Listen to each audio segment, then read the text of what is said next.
Friend, আজকের আমি তোমাদের আরেক নতুন বিষয় নিয়ে আলোচনা করব। আজকের আমি তোমাদের হরপ্পা সভ্যতার বৈশিষ্ট্যসমূহ নিয়ে আলোচনা করব।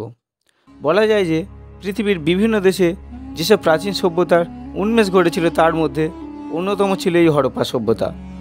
প্রত্নতত্ত্ববিদ দয়ারাম সাহানি 1921 খ্রিস্টাব্দে বর্তমান পাকিস্তানের পাঞ্জাব প্রদেশের মন্টগোমারি জেলার ইরাবতী নদীর তীরে এই হরপ্পা নামক স্থানে এই হরপ্পার নিদর্শন আবিষ্কার করেন। এই সভ্যতার প্রধান কেন্দ্রগুলি ছিল পাঞ্জাবের ইরাবতী নদীর তীরে হরপ্পা, সিন্ধু নদের তীরে মহেঞ্জোদারো, ঘরঘরা নদীর তীরে কালীবঙ্গান প্রভৃতি। হরপ্পা সভ্যতার সূচনা ও অবলুপ্তি কবে তা নিয়ে পণ্ডিতদের মধ্যে মতভেদ রয়েছে। স্যার মার্টিমার হুইলার হরপ্পা সভ্যতার সূচনাকাল খ্রিস্টপূর্ব 2500 অব্দকে চিহ্নিত করেছে, আর অবলুপ্তিকাল 1500 খ্রিস্টপূর্বাব্দকে চিহ্নিত করেছে। প্রাচীন হরপ্পা সভ্যতা সিন্ধু নদীর অববাহিকা অঞ্চল ছাড়াও বহুদূর বিস্তৃত ছিল। উত্তর পশ্চিম ভারতের বিস্তীর্ণ অঞ্চলে 15 কেন্দ্রে এই সভ্যতার নিদর্শন মিলেছে।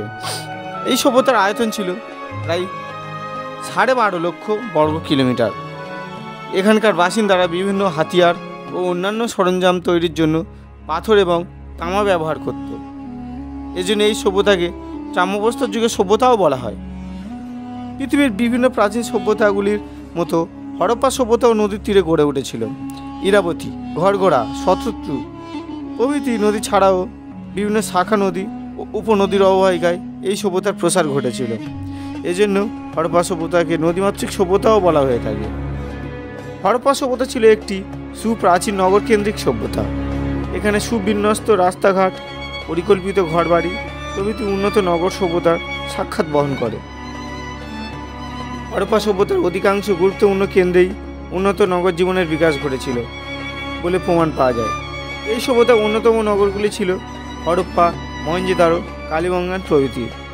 প্রায় 5000 বছর আগে বিকশিত হওয়া এই সভ্যতার উন্নত ঘরবাড়ি, রাস্তাঘাট, টয় প্রণালী, স্নানাগার প্রভৃতি নির্মাণ কৌশল উন্নত নগর সভ্যতার পরিচয় বহন করে। এই সভ্যতার নগর পরিকল্পনার প্রধান দিকগুলি ছিল তাদের জীবনযাত্রা, রাস্তাঘাট, ঘরবাড়ি, স্নানাগার, শস্যাগার, টয় প্রণালী প্রভৃতি। হরপ্পা সভ্যতার নগরগুলিতে সমাজ ও সংস্কৃতি মোটামুটি এক ধরনেরই ছিল।